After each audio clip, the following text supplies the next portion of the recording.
record. Sweet. Yeah, so I'm just gonna riff through this Gamma doc. I'm gonna share my screen.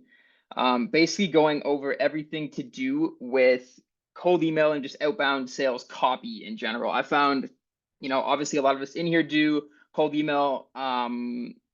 Some has been working better than others recently for a whole bunch of different stuff. So I wanted to go through everything that I basically know and have been using for copy and how you can use this in your cold emails, in your outbound messaging to get complete strangers interested in your stuff and start getting people converted on your offer. So I'm going to riff through this for probably about 15, 20 minutes and then want to open the floor for Q&A for anybody that has. So let's get right into this. What I'm going to touch on here is 4 things. Number 1 being the kind of goal and frame of what your copy should be doing. Number 2, common mistakes that we all make in writing sales copy. Number 3, how to create curiosity and make it impossible for someone not to respond to you. And number 4, I'm going to dive into 3 of the best scripts and campaigns that we've written for clients of ours that are currently doing pretty well. So make sure to stay around for that. First off, if you don't know who I am, my name is Ryan Bradden. I run an outbound demand gen agency called Breakout. I've written a lot of scripts for a lot of offers, sent a lot of emails. And I think I'm not terrible at doing so. So hopefully you can get some value out of me today. So let's get right into this. Number 1, the goal of what your copy should be doing, the baseline for answering the who, the what, the how, and the why in your messages. So what is the goal of any outbound that you're running? Book meetings, generate leads on demand, kind of, but I want to take it back even further, right? I think the entire goal of your outbound messaging is literally to just elicit curiosity and a response from the prospect that you are reaching out to. Someone is not going to give you their credit card for a 32-word email that you sent them on a random Thursday afternoon, but it might get their attention. They might want to learn more. Then they might want to talk to you. Then they might realize how it can help their company. And then you can get a sale, right? We talk a lot about funnels, and a lot of you do funnels as a service here in CA. And cold email is the most top of funnel activity that you can do. You are literally just trying to pique somebody's curiosity in a message, right? All you should be striving to get is a, yeah, sure, send it over. Sounds interesting. Can you explain more? Send me a video. I'd like to talk. A pattern interrupt of their day, a 5-second break that they take to read and truly digest what you just put in front of them, making them forget that Excel sheet that they need to get to the accounting department by the end of the day, breaking the mold simply just for a second. So this entire document is going to be centered around that kind of being the main goal of what we are trying to do in here. Number 2, going into common mistakes when writing sales copy, the things that we do too much of, not enough, and completely forget about. So number 1, and probably most important, is that thinking that your prospects give a shit, right? Phrases like, we just built a tool that can blank blank. I saw some of your products and wanted to whatever. No one actually cares about statements like these unless they relate back to the person that you're talking to, right?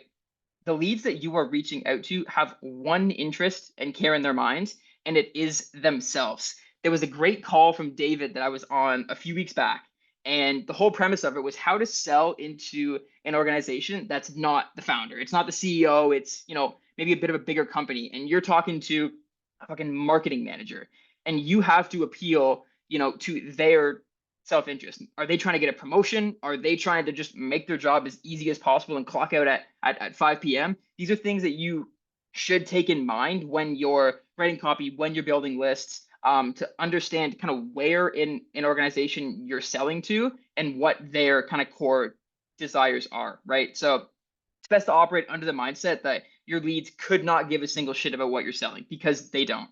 You can pretend that you're pitching your product or service to an old grumpy man who won't stop asking you, what's in it for me? That's a Nick Verge idea, but that's the main question that your copy should be answering, right? And without keeping that question in mind, your scripts, your messaging will just fall short and continue to be ignored. Number 2 is going into too much fluff, right? So tying in with that first point, when we're passionate about something that we enjoy talking about, especially if it's our own offer, we like to mention the features it has, the accomplishments, blah, blah, blah. And this is what kills the majority of your scripts. The over-explaining, the details, the features, the mumbo jumbo about stuff that your prospects just do not care about should always be that what's in it for me mindset of, you giving as much value as you can to your prospects. Shenny, I'm seeing a bunch of people in the waiting room here. Hold on, let me let me get them all in. Hold Add on. people to the waiting room. You are the host, bro. I know, I know, I know. There we go. I think I got all of them. Wait, sweet. Welcome, Um, everyone. You're late. welcome, welcome.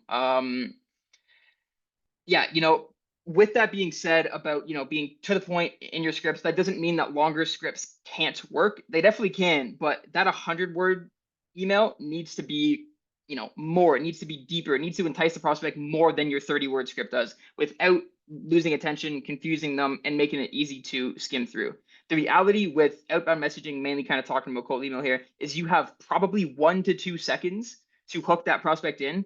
And then if you have them hooked in, you have about 5 seconds to get your entire message across. And in that 5 seconds, you don't want to mention garbage like your name and your job title, your company and details of what you do, little features and benefits of your product if it's not centered around them. One thing I want to add here that really helped me, that made me realize that my writing is complete garbage, is this book right here. I think it was also a Nick Verge recommendation. Very, very helpful. The next thing that I want to talk about is something that I don't think is discussed very much, but I like to keep it front of mind when writing all the scripts that we do across all clients.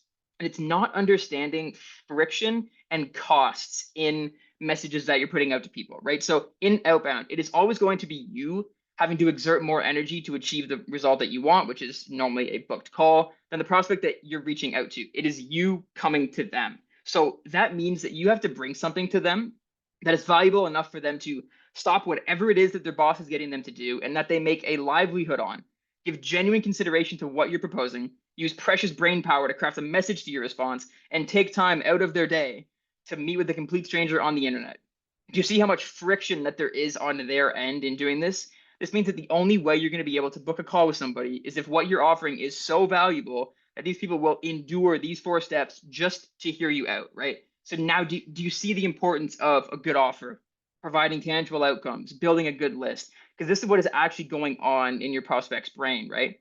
This is a beautiful graph that I drew. And if you've taken microeconomics, you know what I'm kind of referring to here. But you talk about marginal benefit and marginal cost. So the marginal benefit of your offer is whatever the tangible outcome is that you provide them, whether it's more revenue, they save time, whatever it is. The marginal cost is all of the bullshit that they have to endure to get there. It's the time of sales calls, it's the effort of reading proposals, talking to their manager, the opportunity cost of doing different things. So the marginal benefit of your offer has to exceed their cost, and that can all be done, through your copy. The last thing that I want to talk about relating to the problems in outbound copy is the lack of an authority frame. So if you've been to any of David's stuff or you've gone through the modules, you know the idea of frames. Um, Cold outbound is 10 times more sales focused than it actually is marketing focused. You're given 50 to 100 words to write a sales argument about why someone would care about your stuff. And one of the biggest mistakes that I see when it comes to copy is the loss of some kind of authority frame, right? You need to frame yourself and your product or service as the reward. You can't come across as needy to your prospects. You must frame yourself as the solution to their problems. And what makes this really challenging is that the whole idea of outbound is you going to other people with a message, which inherently makes them the authority frame, right? Because they don't know that you exist. So this is a tough thing to do, but you need to frame yourself as the solution when engaging in conversations and then on calls thereafterward. Um, this is just kind of a funny thing I put in here, but of these two messages, which would you as a buyer be more likely to engage with? Hello, Mr. Prospect, we can help you with XYZ. Will you pretty please get on a call with me to learn more? Or, hey, Prospect, sorry you're dealing with pain. We just helped company 123 solve this and think we can do the same for you. Worth exploring. You get the message. Frame is really important in your outbound copy. Now, I've talked a lot about mistakes when it comes to writing copy, so I wanted to dive into some things that I think you should say, how to phrase it, and how to make your prospects drooling over waiting for your reply. But want to check in with everybody. Does this make sense? Am I just up here yapping? Thumbs up if I'm on the right track here. Yeah. Cool, cool, cool. So moving into creating curiosity, how to make it impossible for your leads not to respond to you, techniques, frames, and pointers, and how you can make a living selling water to a fish. So if you've been half asleep the whole time, I totally get it. But this is, if you're going to take away one thing from what I'm yapping about up here, this is by far the number one thing that I want people to understand that I think will be super beneficial, which is understanding curiosity. So The most important thing that we have to understand when it comes to outbound sales copy is this idea called curiosity gap theory. Now, I'll read the scientific definition it gave here. This theory capitalizes on the psychological principle that curiosity is piqued when there is a gap between what we know and what we want to know. This theory suggests that humans have an innate drive to seek out missing information and resolve uncertainty, which motivates us to engage with content or messages to fill or that promise to fill that gap. If you're writing copy well, you will literally generate replies simply off of human nature more than anything else. So I won't go through this entire thing, but I go through a detailed description here of kind of what that would look like. Basically, I paint the picture of somebody who's an account executive at some new fintech company. It's going well, but your manager is constantly on you about tracking sales metrics, demos booked, show rate, pipeline growth, blah blah blah. Everything on the sales side is done manually. You're checking in with your reps about their stats for the day, and it's becoming a pain in the ass. But you're on a lunch break and you decide to read an email. Hey, name, saw you're pretty new in your AE job. How's it going so far? We just finished helping your main competitor grow their pipeline by 22% by automating their sales tracking. Our software tracks all the metrics in your sales process so you can focus on selling. Can I share the ideas on how this could help your team? Holy shit, that sounds like exactly what you need, right? Fully tracked sales data, plus they're already working with your main competitor. It doesn't hurt to see a quick demo, right? That is exactly where good emails catch you. And that's what people that write good emails are capitalizing on. It is simply curiosity gap theory and the innate human instinct to learn more about some type of problem that you're having. Now, just as a bit of a tidbit, this line here is one of my favorite to use. Can I share the ideas I had on how this could help your team? Like the reason it works so well is because it's implying that you've already prepared some type of information for them and that you have ideas that could be the solution to their problems. And all that they want to do is show you, and all you have to do is say yes, right? The possibility that this has the chance to be the solution to your problems inspires enough curiosity for you to continue and engaging with the email.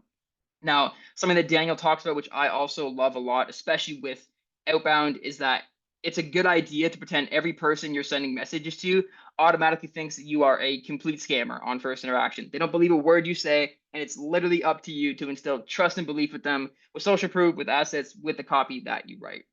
So I think doing this will really help with, turning people who are extremely cold into warming them up and getting them inside of your funnel a bit there. Number two is talking about effective tone and language.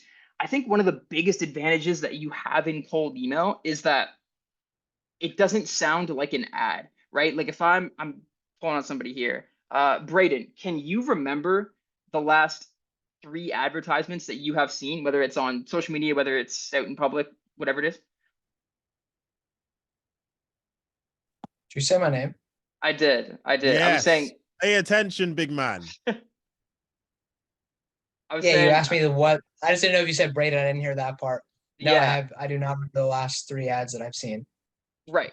And so that is because you've built up sales friction to everything that you're seeing when you're scrolling on social media, when you're on Instagram, YouTube, whatever it is, when you're driving around in public and you're seeing billboards and whatever, you've built up such a sales friction to it that you don't even remember these advertisements. And that's why, as a marketing channel, email can be kind of that wolf in sheepskin, although it is getting a little bit worse. But sitting amongst emails from, colleagues, a boss, another company, the resistance of your prospect should be a lot lower than places where you're used to seeing normal ads.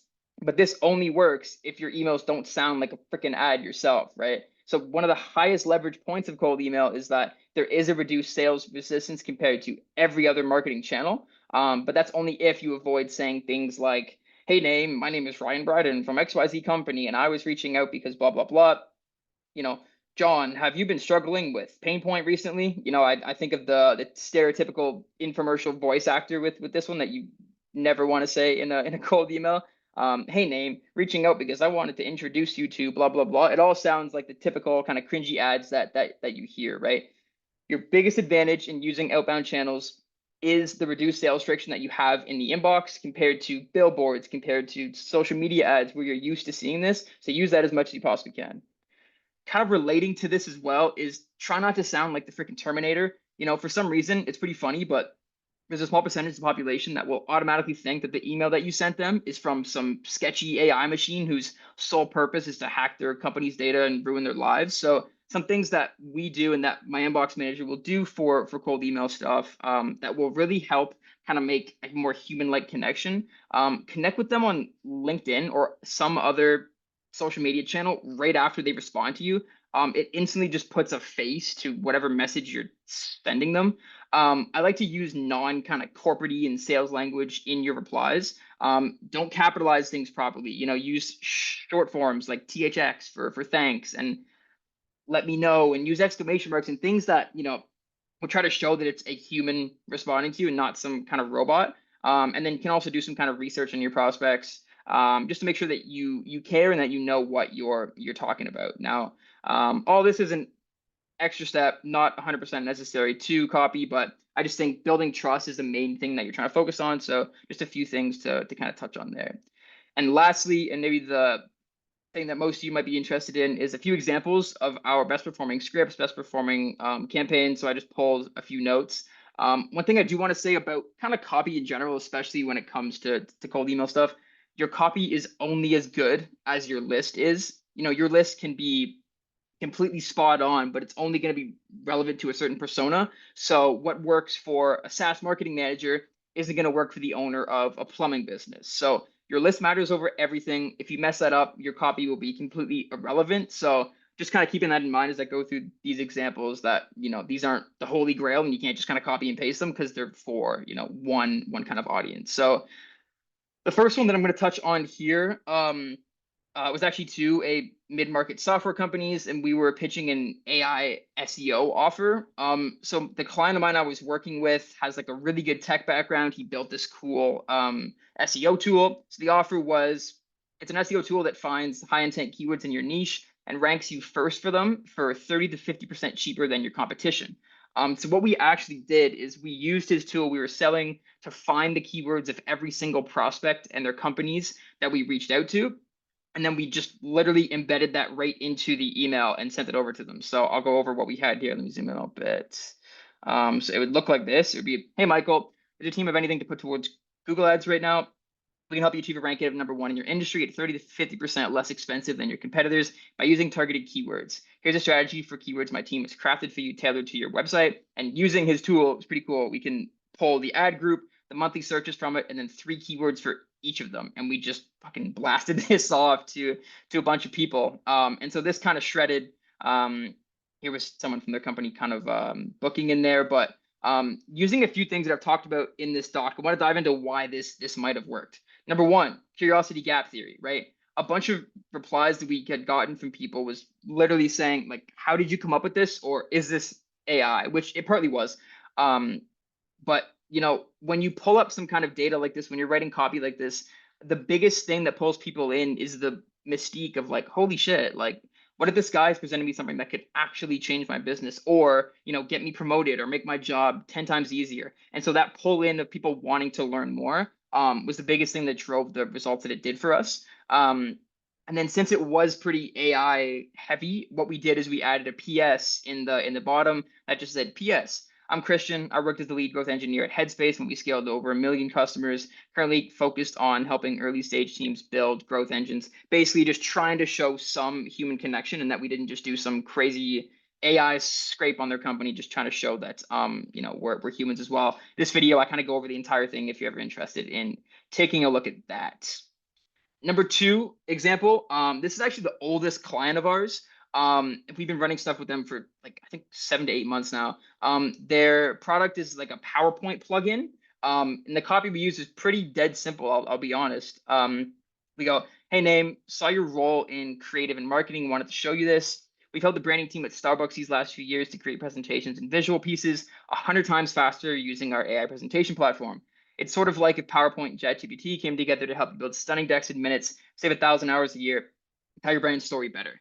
This sounds like something you might be interested in. Now, some of the things that I'm leaning on super heavy here, they do have some amazing case studies. I know I mentioned Starbucks here. That's one of them. They've also worked with, I think it's like NASA and US Bank. So obviously leaning on case studies extremely heavy.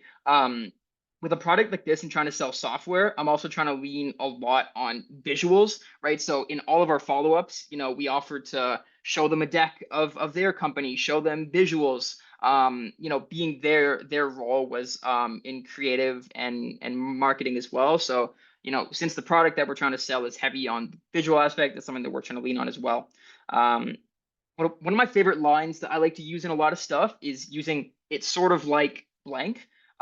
People don't want to hear a feature dump of your super tech heavy or super niche product. So when you connect it to two things that everybody knows and you say it's sort of like this, but without the whatever some pain point is, it kind of makes people go, okay, I sort of understand what this shit does, right? So if you're in software, I would heavily use this a lot. We use it religiously when we're trying to sell software products, but even if you're not, I think it's a good way to kind of lower that sales resistance and even throw in some humor, right? You could say some shit like, it's sort of like an AI version of PowerPoint, but without the banging your head against the wall when it unexpectedly crashes. Something like that. Just something that's that we use and have seen some success with.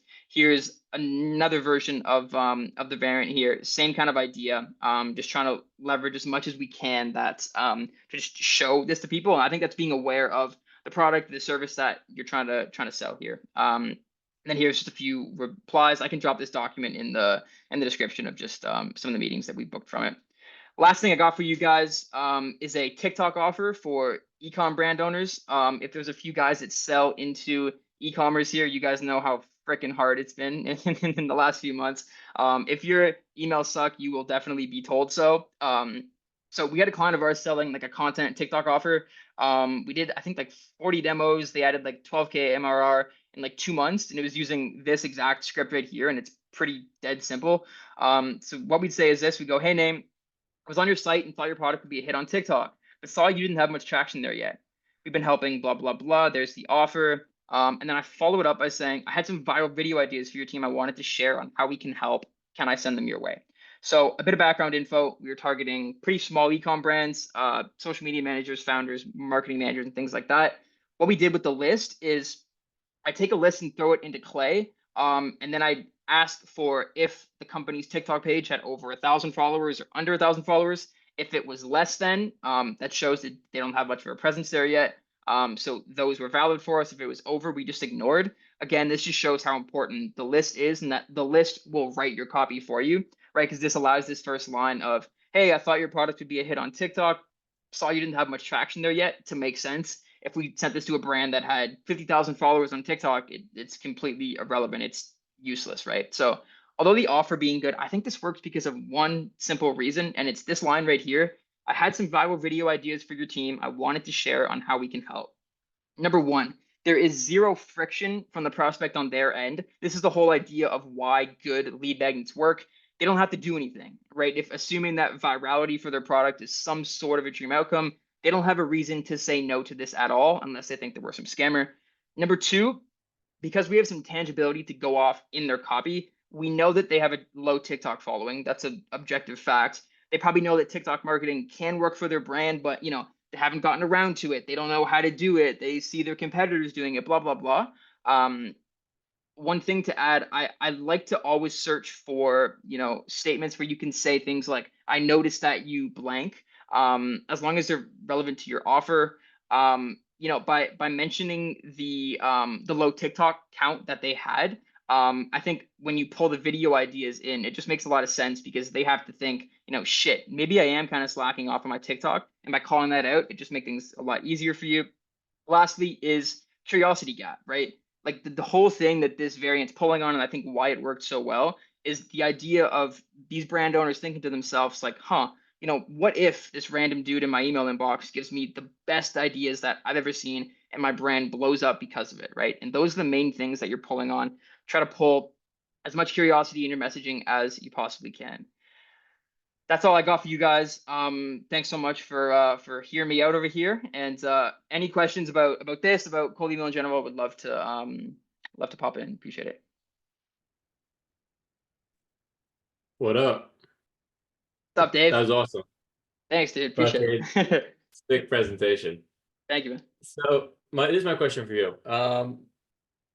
You mentioned the LinkedIn touch point after an email campaign, and I agree. I do that with everything that comes into outbound partners. I will 80% of the time go and follow them on LinkedIn like immediately after.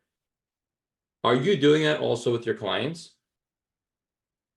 Good question. I'd say it's about half and half right now. Like it's mainly just a bandwidth thing for whoever's running like your inbox. So we have a few clients. It also depends on their presence on LinkedIn too, I think. So we have a few clients that like have a pretty good social presence. So we have logins to their accounts, and we'll do that for them as well. But I find if it's like a pretty big organization, you don't need to. But if it's like, a founder, or, you're working and sending mail from somebody that's like pretty high up, then I would say it's beneficial to do so. So kind of, I guess, is the answer. But Got it. And so, and I think you said it, but just to confirm, are you doing it with like, Dripify or in like by automation, or are you like literally logging into their account? Like, let's say you have 10 different clients. Are you logging into each person, and you're doing 50% of 5 of them? Are you logging in and actually like doing the request, or are you using like some type of software to do it? so for our own agency, we have Dripify campaigns that run. But for client stuff, is I'll just get my inbox manager, and he just pops in, gives him a little connection request, whatever it is. Just Yeah. to, as I was saying, try to put a face to it. So yeah, it's pretty manual. I'm sure if you talk to somebody who's a lot better on like the tech side, I don't know, Nick or Matt maybe, they might have some way to do it automated, because I'm sure that there is a way, but right now it's manual for us. Got it. And the next question on that note is like, let's say if for the clients, or maybe even yourself, do you typically send with alias mailboxes or with company personnel? So like is there a Dave Schmuel at Outbound Partners, or is it like, Susie Lou at Outbound Partners and she's just like an alias? So we always send under somebody at the company's name, because when they search you up, if they search up Susie Lou there and nobody comes up on LinkedIn, whatever, again, I think that just kind of adds to like is this real? Is this some kind of bullshit? But if they search up Dave and they see, oh shit, okay, he has a LinkedIn, he has done this and this, I think that always helps for making it kind of seem real. So we always use some kind of name, whether it's, if it's the founder, if it's on the SDR team, whatever it is, but I try to always use some kind of name. Yeah. Yeah, because I myself have now found myself putting people's full names into Google and then just seeing what pops up. Because if their name doesn't pop up saying, first name, last name, company name, I'm looking at the email like, who is this person? This person doesn't exist. Like, what's going on here? So if you use a different name, that is actually like something that's easier to look at as like a spam in my mind. Mm-hmm. So then on that note, because I always use aliases because one, I find that it helps with the appointment setting component. But two, I always operate under the premise that it's important to have multiple, like from Google, from like a deliverability perspective, having like 100 mailboxes under Dave Shmula, and it's like a little shady. So like having 5, 6 different aliases was a way to just not draw attention. Have you thought about that, or have any insights into how having one person's account for so many mailboxes affects deliverability? Yeah, so I know like I know that is a real thing, and I've seen people talk about that. We have a client of ours that I think we have like just wants to go crazy on volume stuff. So he's a solo founder too, so it's like basically just him. And we have like 230 inboxes. And it's been fine so far. I mean, does that run a bit more of a risk than if we were to, give like 5 names? Probably. But he's done so much other stuff that I think the benefit of having his name associated with this, so people search him up, they look at, a LinkedIn, a different social media profile, I think outweighs the problems that it causes with deliverability. I haven't had anything personally. So we've always tried to get somebody at the company to have an actual name kind of tied to the messages. Got it. And last question, I apologize to all my brothers and sisters out there. I'm fucking hogging my time here. So I cold email, top of funnel, 100%. When now they respond, they're inside a funnel. Like it's like you said, just get them to respond. And now, but you still have to get them to the end of the first stage of the journey, which is a booked meeting of sorts. Right. From a follow-up perspective, are you like pre-creating, several different sales assets, or like what is your workflow to get them from just, oh, like that's interesting, to actual booked meeting? 100%. So it actually used to be part of my offer. And that was when I was first kind of starting out, is I was like, okay, like this is going to be how I can like distinguish myself, but it's really operationally intense. But what we did is we used to help companies create little sales assets and white papers and basically lead magnets of sorts that we could then kind of give out to people. And so that's what we do, is kind of getting that first response in. It was like, yeah, sure, send it over to me, and we'd ask to send over some case study or some shit, and we'd actually make that for the client, send them that, and then that's how we try to get people booked in. Again, just kind of operating under the idea, like most people are complete zombies when they're first answering a cold email, and so that was used to be part of our offer. We don't do it for every client anymore because it's just too much. But yeah, Yeah. having some sort of like sales collateral, case studies are probably the best. If you have like, I don't know, I guess guides and walkthroughs, it's not as beneficial. But a lot of stuff we leverage with just GPT-4 as well. It's like you can throw in a prompt, throw in like the company domain and get it to spit some shit out, throw it in a Gamma doc and toss it over to them. And like just having a shit ton of collateral that you can kind of just throw at people has what we have found works well for follow-ups and getting them eventually booked in. Got it. Sweet. Thanks so much, Ryan. Cheers, buddy. Yo, what's going on, Ryan? What's good, man? How are you? Good. So I know you're running you were running like that content offer and stuff. Is it like, I guess, relative to going up and down like the ladder, kind of like how like Fazio lays out like views, followers down to like revenue? Like is it even worth it to like pitch on like views and shit, or like where did you see like, I guess, more like results and shit? Totally. For the content offers that we've been running, and I'm not as involved in the space as you and a few other guys are, but I would assume that it's really hard to guarantee or to even make your pitch about revenue, because like how are you supposed to attribute that like all the way down? Yeah. So everything that we've ran has just been views stuff. Like somebody that we were doing it with had the what is it, million views in 90 days, whatever thing. So we've been doing it to that, but I'll be honest, I think the reason it worked so well, not the offer that I went through in the presentation, but a different one, we kind of targeted like a bit of a random list. And so it was companies that you wouldn't normally pitch for content offers. So I think it totally works, just probably outside of the traditional kind of marketing agency or coach consultant thing that I know a lot of people try to run to. But yeah, to put short, we've just been doing views and it's been fine. So Gotcha. Yeah, that's like kind of what I'm doing. I'm like switching up ICP and shit. So I I 100%. think it just like, That's smart. more remarkable to like people who have never seen it before. So yeah. 100%, dude. Bang on. I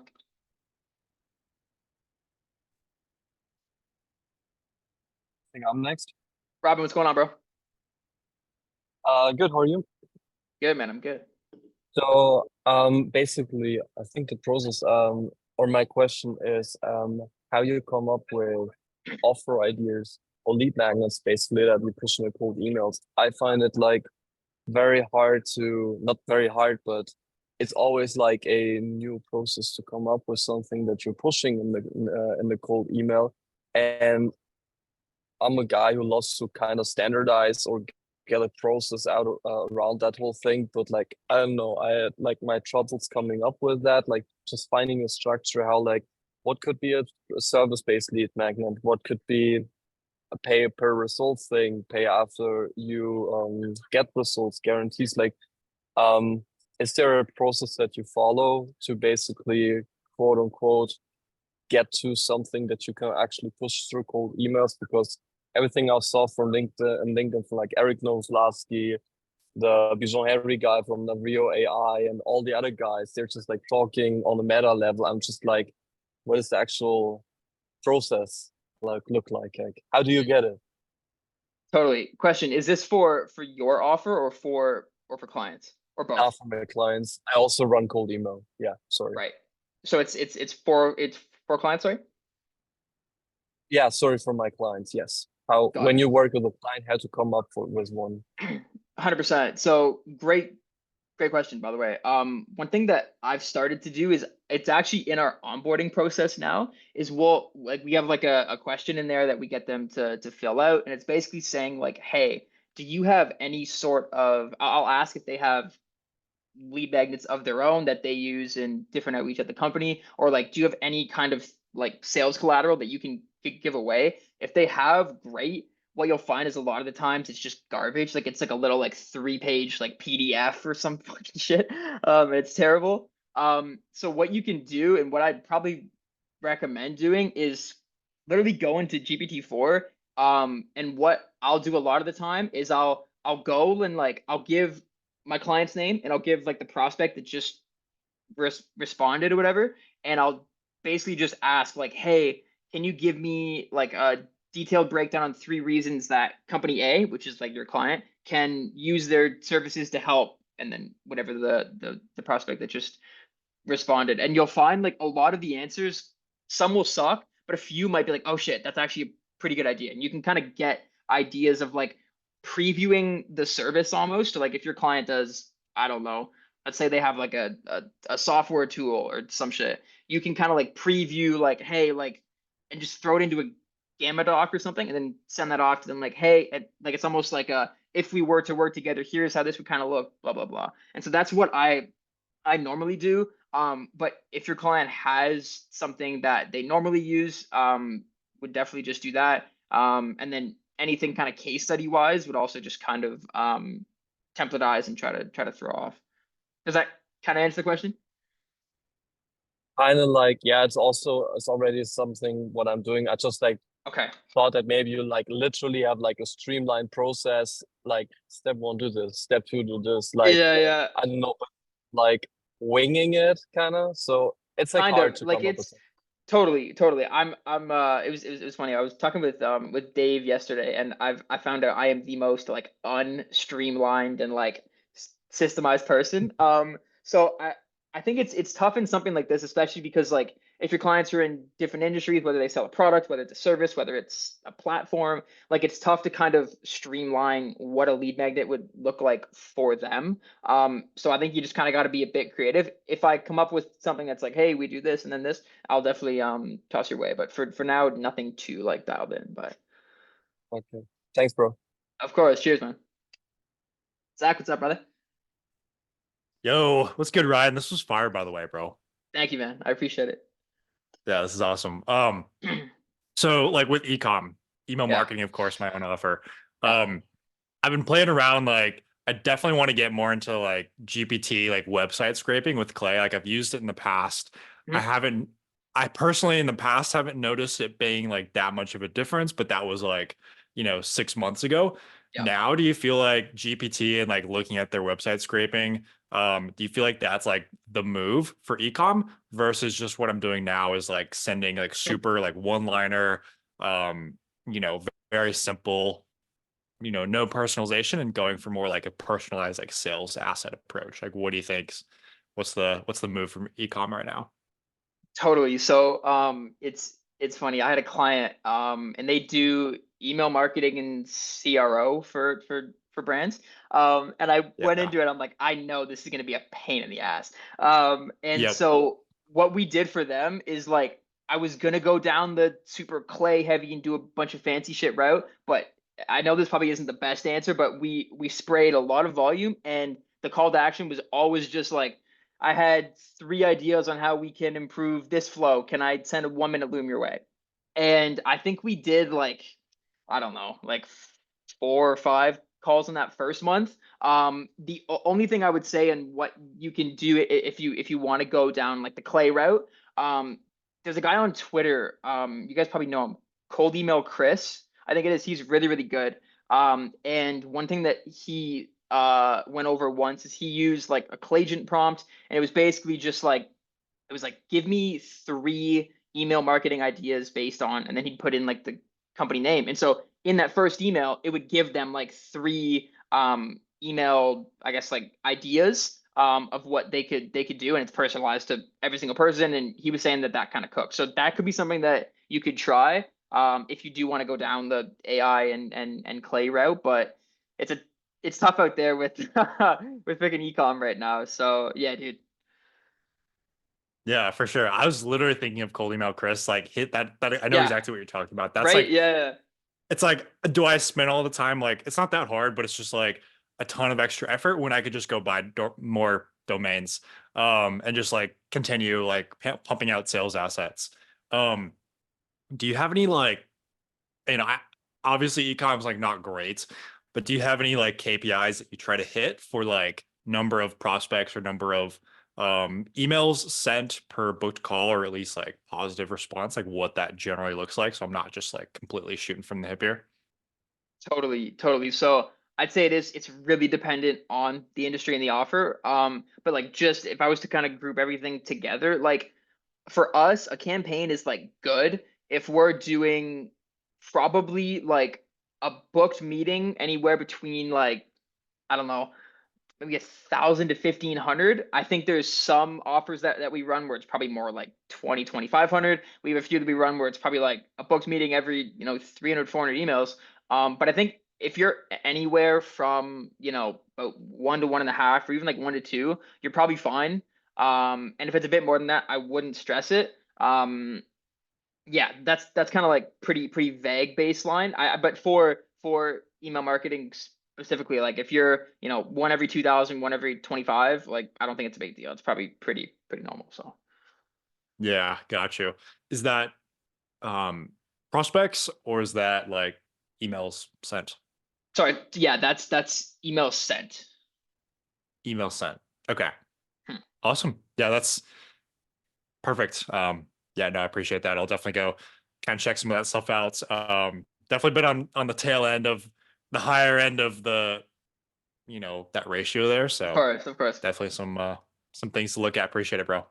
totally, man. Of course, if you have any questions, man, DMs are always open. So cheers, bro. Hi, Ryan. I just want to say thank you so much for that. I learned a Of lot. course, man. The CTA at the end is probably the one I'm going to use the most when you change the CTA, because I used a lot of like, would you be interested in learning more? Beauty, So man. that's probably like the main thing I'm going to take away from this. Oh, let's hope I'm not frozen. But yeah, sorry. On to my question. You were talking about how like databases is like probably like nearly the most important part. Or, like it's a few things, obviously. What would be the main databases that you're using to like pull information and to kind of figure that out? 100%. So, I mean, I'll be honest, I don't get too fancy. Most of the like original data that we'll pull from is just from Apollo.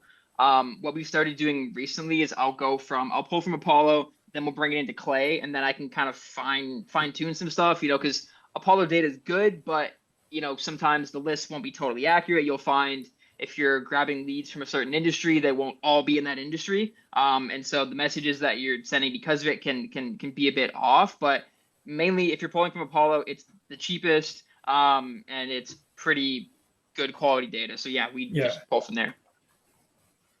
And I'm curious, do you ever do the domain lookalike in the company section? Where Can you explain a bit more about what you mean? So I'm just curious because how do I describe this? Basically, if you use other like databases, so like obviously BuiltWith, there's Lacta, there's a few others, and if you run the domains and you drop them in there's like a company section in Apollo, and since those are like highly specified databases and you put them into Apollo, they're basically your exact ideal client profile. I'm not sure if I'm explaining this correctly. Yes. I'm pretty sure I know what you're talking about, and 100%.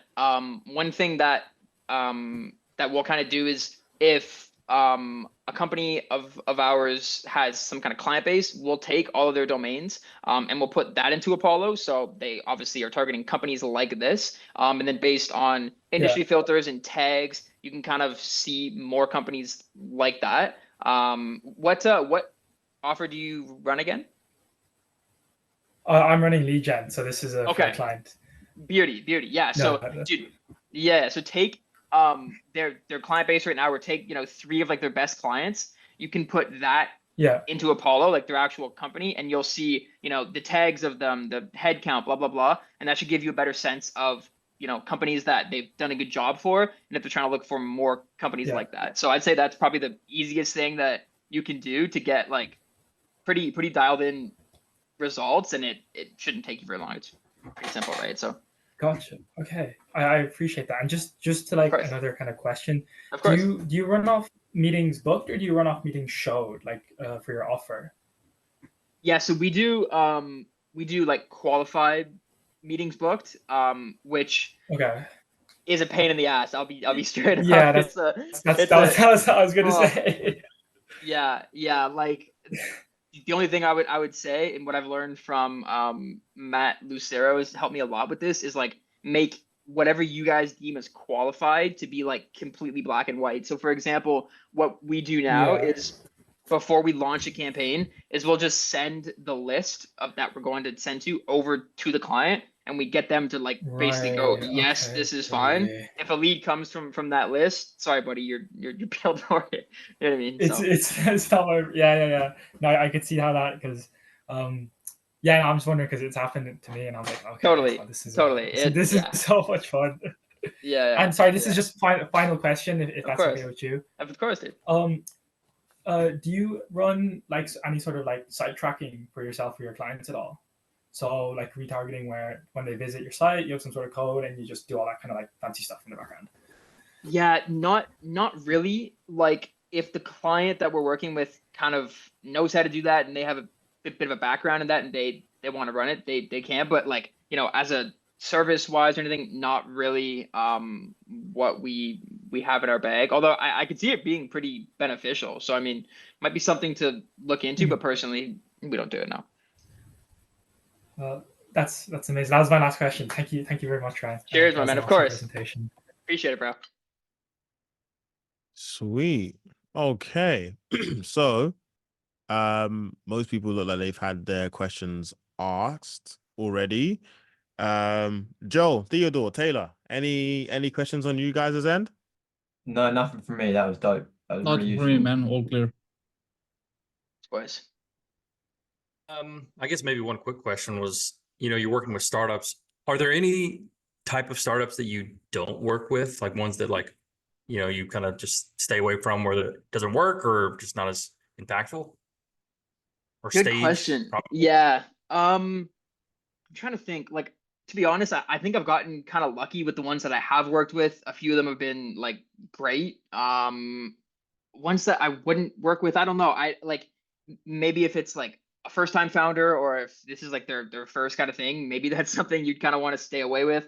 One thing to look for, I find, is that companies that are, you know, trying to raise rounds of like capital, I think helps a lot. It helps you get paid. It helps make sure that, you know, they're looking to grow in that way and they're willing to invest. So if they're trying to raise like seed and things like that, but I wouldn't say I DQ like too much on the startup end. So I'm not entirely sure, but yeah. Cool. Thanks, sir. Of course, man. Cool. Aaron, how's it going, man? What's going on? No questions here. This is awesome. A lot of my questions kind of got answered by others. I was also kind of running into, I can't remember who asked it, but about the process of coming up with like assets for clients. So that gives me some ideas to work with. I'll definitely leverage those. Sweet, man. Yeah, I was thinking about the asset stuff just based on the things that I've been like building in the back end. And I feel like there's there's a play there which and I don't know if many people remember. In fact, I don't think anybody was in here, including you, Ryan, whilst this was happening, because it was about a year ago. But there was an automation that went around of basically how to create en masse via Google Sheets a bunch of documents that you could send to a particular client, like their own personalized lead magnet. And that was ended up being like a lead, like a field, a custom field that would be entered into Smartly that you could have inside of like email 2 or email 3. I think considering, the fact that practices as far as cold email was concerned back then were way more lenient back then than it is now. It's probably be a good idea to have something like that be generated off of like a lead category Reply being or- created. Yeah, like a Okay. reply or a particular lead category created. So if someone says, yeah, please, and your email, for example, is giving them 3 ideas on things that they could use to improve their welcome flow, you can already create your own lead category called asset 3 welcome emails or something like that. And then that create the same document that gets sent automatically. That would speed up how quickly the replies are, especially on that side. And there's also something that you can probably get either Claygen or GPT to help you out with as well. So like, as far as an idea from what you were mentioning on in your presentation, especially with the AI SEO guy, that was kind of what was percolating in my head the entire time. So that's probably going to be something I want to try on my own time. That's pretty fire, actually. I know there was something I've seen it in like I think it was like a Matt Larson YouTube video, and one thing that he did is he made this thing in Make where he would offer like I think it was like personalized like cold email scripts or whatever, and it would like I don't know how this shit works, Jenny. You're much better at it than I, but it would like send something to GPT to like write the scripts, and then it would put it back in the email and like send it off to them like literally within like 30 seconds. And it was like a customized like script or whatever. And it was like pretty good apparently. So Yeah. He actually sent like the welcome email series for ecom brands and something like that, and he asked them, "Do you want me to design this for you?" And if they liked the script for the ecom like welcome email series or abandoned checkout or whatever, they would just like reply, and he would like do the one-off offer like on these emails on flow, something like that. So that worked really well from him with the Make and automation. So yeah. It's not the only one I've seen. I think I've seen one where someone who wants, say, it's basically like an opt-in for an ad where, oh, do you want here's how to create your own lead generation infrastructure. And it was basically just an SOP with a bunch of merge fields. And all the individual who opted in needed to do on the opt-in is fill in what their name of their company is and their domain name. And it would like scrape the domain name, get information about what they do, turn what they do into cold email scripts, and also take the domain name and give them the list of like 50 to 100 domains that they would need to buy that's based off of that name. So if, for example, their email was, like zhsecom.com, if that was what they put inside of that opt-in form, it would be like get, try, use, and all of the other like domain like types that they need to buy. And then it'll just be like a sheet that says, step 1, buy these domains. I have the list right here in front of you. Step 2, get these leads. This is who you need to be going after. Step 3, this is your copy. And it was like all from it was just all from a form that came from an ad. So there's so many different ways that you can kind of like get a lot of these ideas going, which I've been seeing and which looks really, really interesting and fascinating. So like the fact that you managed to get the AI SEO campaign to work as well as it did off of a very, very, was it a simple clay table or was it kind of like all over the place when you did it?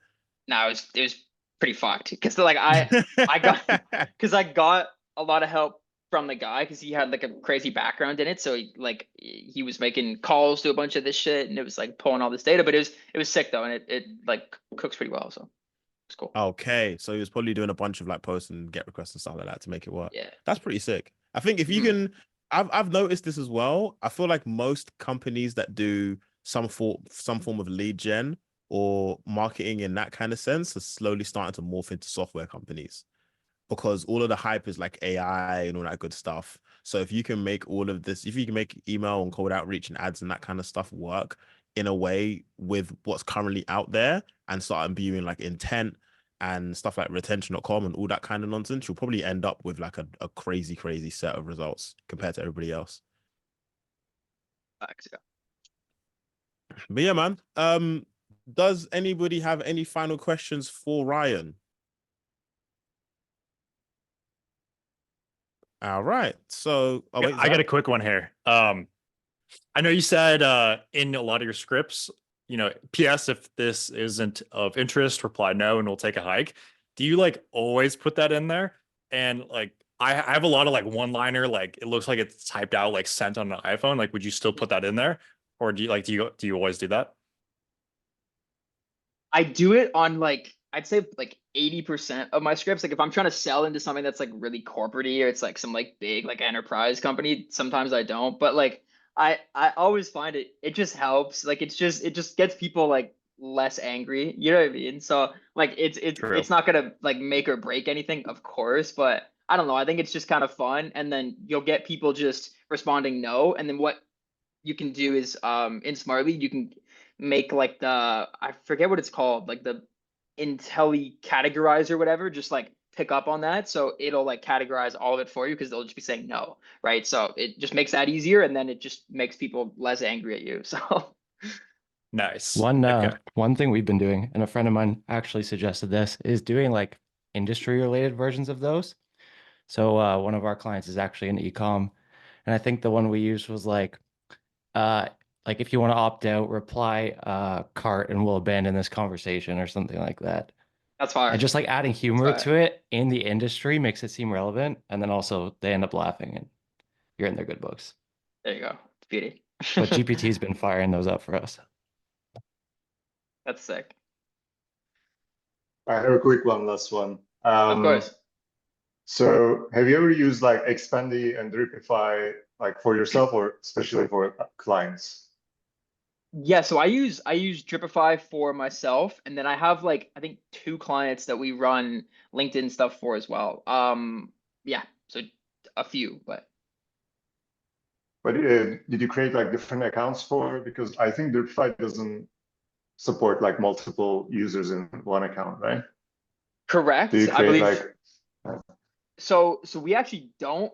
Maybe we should, but we'll use like somebody that's not like the founder of a company in there. And then the messages that we send out are like extremely, you know, not salesy. Like we're not even like asking for time really. Like it's usually just like I don't know, something within the industry where you can be like, hey, John, blah, blah, blah. Like, is this a problem you're facing as well? And it's try to be like as conversation like as it can. Like we don't even usually ask for time or for like a call because people get pissed off there, then you kind of run the risk of the account getting kind of screwed, which is worse than, you know, a domain burning. So if you are gonna run LinkedIn stuff, I just keep it like super, super personable, like kind of chill.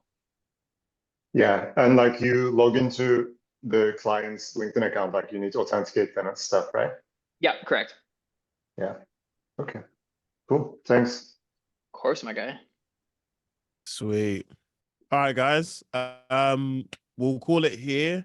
Ryan, thank you very much for the very well done presentation. I really enjoyed, especially the end part and the whole curiosity gap bit. That was that was really, really interesting. And yeah, we'll be back for some more of these. I'll probably end up DMing a couple of you guys to see if we can get some more of these types of calls on the calendar, because it brings everyone together. People get to learn from people who are only a couple of steps ahead or a few steps ahead, as opposed to some of the coaches who are just like so far ahead that they're not even touching a lot of the stuff that we're dealing with right now. So yeah, we'll call it here. And any final words, Ryan? Anything else you want to say? Think that's it. Just want to say thank you guys for popping up, man. I appreciate it a lot. It was fun. Sweet. All right, you're the host. You got to end the call now. All right. Peace, guys. We'll see you.